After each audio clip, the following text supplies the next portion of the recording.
साधूनां विनाशाय च दुष्कृताम् धर्म संस्थापनार्थाय सम्भवामि युगे युगे।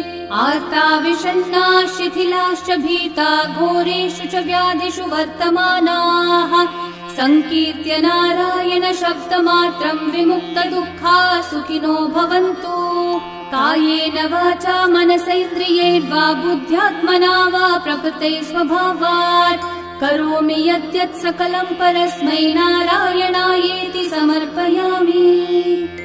श्री विष्णु सहस्रनाम स्तोत्रम् सम्पूर्णम्।